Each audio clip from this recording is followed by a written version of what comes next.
catequista e liderança, chegamos à etapa da escola 169. O tema, o fio condutor deste tema é a esperança cristã. Hoje nós estamos aqui com o Padre Vitor, que é o vigário-geral da Arquidiocese de Florianópolis e que vai conversar conosco sobre a oração que é recomendada pela Igreja pelo Dia dos Fiéis Defuntos.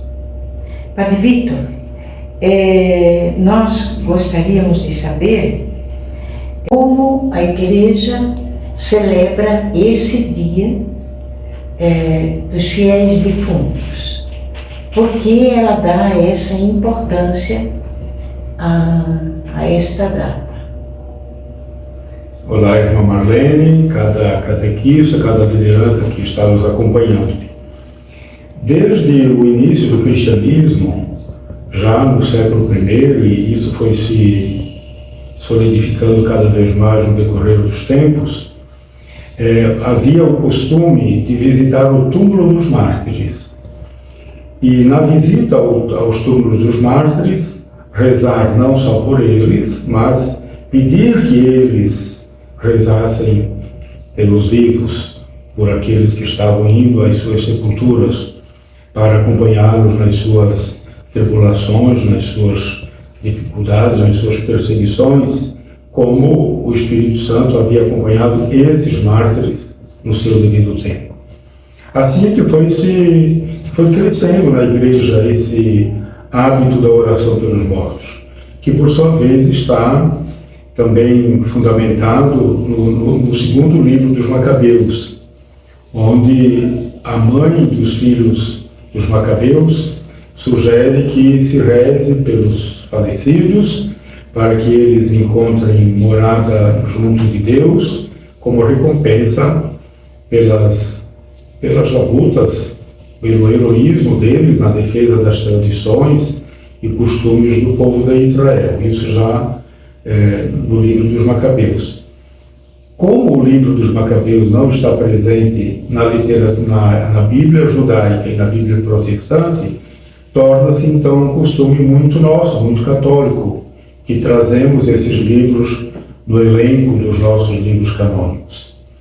Depois, a partir dos anos 900, anos 1000, como já a partir dos anos 700 havia o hábito da celebração de todos os santos no céu, a partir do ano 900, Dom Odilo, que não era bispo, era abade, um abade do mosteiro de Cluny, na França, sugeriu que se fizesse também um Dia dos Mortos. E os papas dos anos 1000 foram cada vez mais insistindo nisso, até que pelos anos 1200 já era um costume no mundo inteiro, e o Papa, um Papa daquele século, definiu isso como uma comemoração de todos os fiéis defuntos.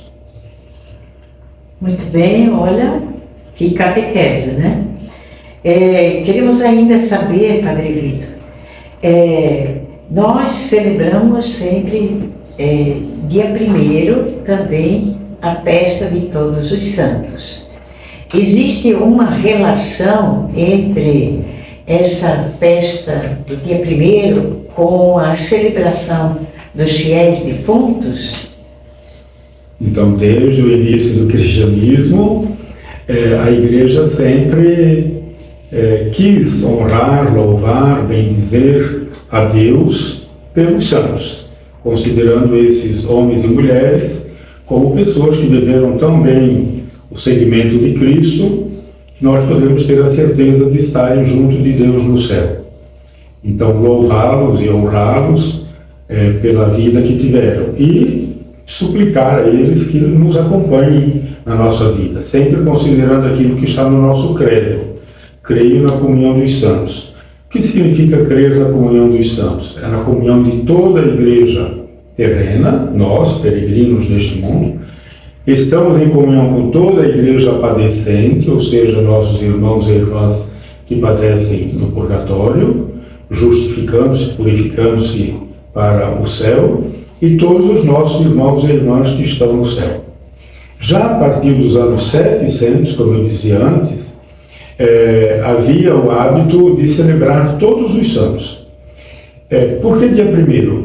Porque dia 1º de novembro? Porque no dia 1º de novembro havia uma capela dedicada na Basílica de Roma, uma capela dedicada a todos os santos e santas, conhecidos, não conhecidos, etc. Então um Papa lá dos anos 700, quis que o dia 1º de novembro fosse consagrado a todos os santos e santas, ou seja, aqueles que a Igreja diz já estarem no céu. Conhecidos como os nossos santos conhecidos, São Francisco, Santa Clara, Santo Agostinho, Santa Benedita da Cruz, e os não conhecidos, possivelmente nossos antepassados, quantos deles são santos. Então, a festa dos fiéis defuntos, ou melhor, a comemoração dos fiéis defuntos, foi colocada junto com a comemoração de todos os santos para ressaltar essa comunhão dos santos que estão no purgatório, e o purgatório já é a antecâmara do céu, é a certeza do céu, e aqueles que estão na glória celeste, em comunhão conosco, que caminhamos nesse mundo em vista do céu. Padre Vitor, na sua opinião, como é que a gente pode apresentar na catequese a realidade da morte, mas sempre vivendo a esperança cristã? Infelizmente, no nosso tempo, há um certo tabu a respeito da morte. Eu me lembro quando eu era criança, a morte era uma coisa, digamos assim, mais do nosso cotidiano. As pessoas morriam em casa, os familiares carregavam um luto, uma tarjeta preta aqui na camiseta ou no ombro, as mulheres vestindo preto. Havia a celebração das exéquias, com missa ou com uma celebração na capela. Tudo isso fazia com que a morte fosse vivida, digamos assim, vivenciada, experimentada no dia a dia das pessoas. Hoje as pessoas moram no hospital, frequentemente sozinhas, né?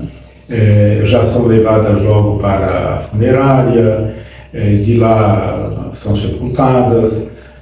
Às vezes se faz, né? Esse é um desafio para a nossa igreja, ter ministros das exéquias para fazer a encomendação dos nossos fiéis defuntos, né? Mas eu acho que é importante a gente não esquecer de falar da morte. Nós temos que falar da morte, porque desde o momento que nós nascemos, nós já começamos a morrer. Precisamos ter, inclusive a gente reza no final da Ave Maria, agora e na hora de nossa morte também. A gente pede para São José, padroeiro da boa morte, que nós tenhamos uma boa morte. Ninguém sabe quando isso vai acontecer. Pode ser hoje, amanhã, daqui a 20, 30, 50 anos, né? No caso, as criancinhas que estão nascendo agora, daqui a 80, 100 anos, mas todo mundo vai morrer. E é preciso a gente não ter tabus no falar da morte. Agora, é claro que nós cristãos não falamos da morte para assustar, para amedrontar, nós falamos no sentido que a morte é uma Páscoa, a morte é uma passagem. Assim como um dia nós tivemos que sair da barriga da nossa mãe para poder continuar a viver, lá a gente ia morrer sufocado, e a mãe chorou pela perda do bebê no ventre dela, mas se alegrou pelo bebê que estava no colo dela. A gente também chorou, a gente não lembra disso, mas a gente sabe que todo bebê quando nasce chora, mas depois se alegra porque vive nesse mundo. Assim também, a nossa morte, a toda a complexidade de choro e alegria, né? De perda, mas também de ganho, né? A gente ganha alguém da nossa família, da nossa parentela, da nossa amizade, que já está no céu, que já chegou junto com Maria, os santos e santas, já chegou onde nós um dia também queremos chegar. Muito bem, Padre Vitor. Poderia deixar para nós uma mensagem para que quem está nos acompanhando são catequistas, são lideranças, e que vê, como você está dizendo, é um tema que hoje a catequese precisa ter muito mais presente, né? E que mensagem você deixaria para a gente poder viver também este dia da celebração dos fiéis defuntos, mas assim com um espírito não de choro, mas de um espírito de esperança. Então, dia 12 de novembro é dia da gente frequentar os nossos mortos, digamos assim.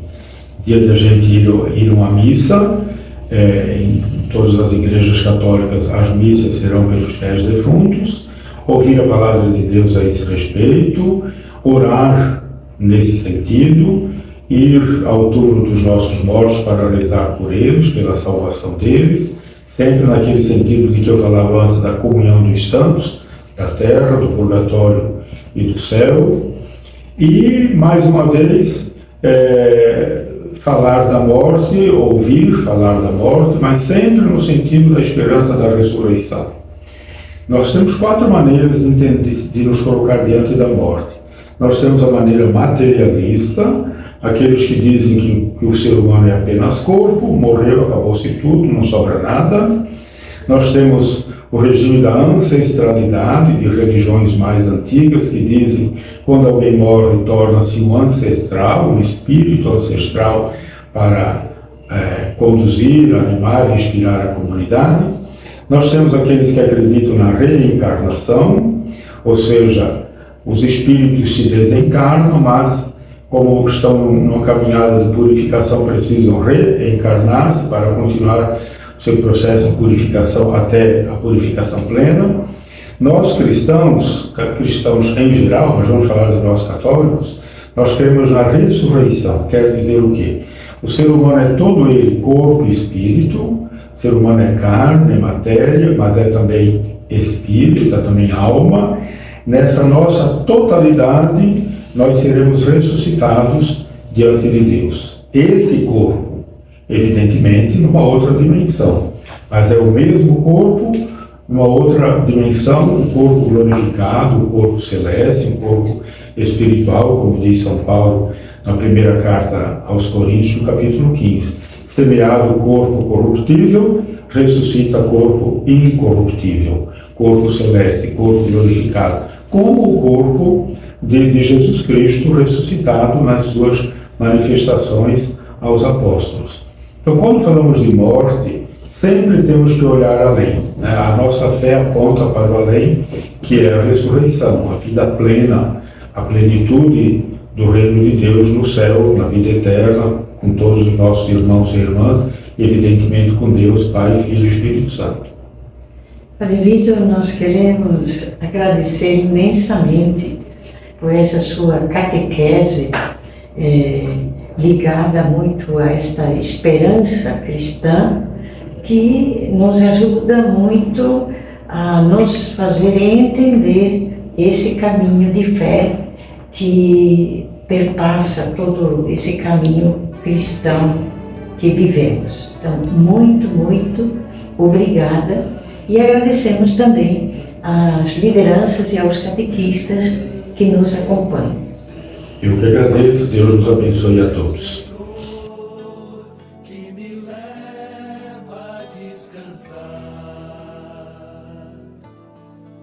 Neste momento, vamos preparar o ambiente para a nossa oração, com Bíblia, vela acesa, crucifixo e nome de pessoas já falecidas por quem queremos rezar. O texto bíblico de hoje é Mateus, capítulo 5, versículos do 1 ao 12. Leia devagar e atentamente o texto bíblico. Destaque as palavras que chamam a sua atenção. E com a ajuda do texto, responda as perguntas sugeridas neste cartão. Neste cartão número 2, vamos dialogar com a palavra e aprofundar um pouco mais nossos estudos sobre o texto bíblico lido. Em seguida, façamos juntos a nossa oração final.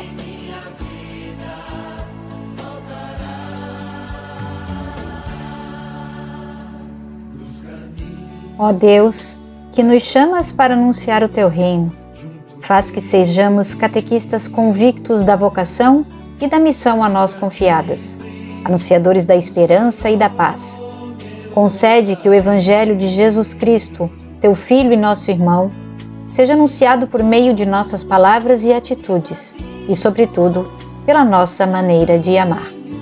Amém. Até a próxima semana.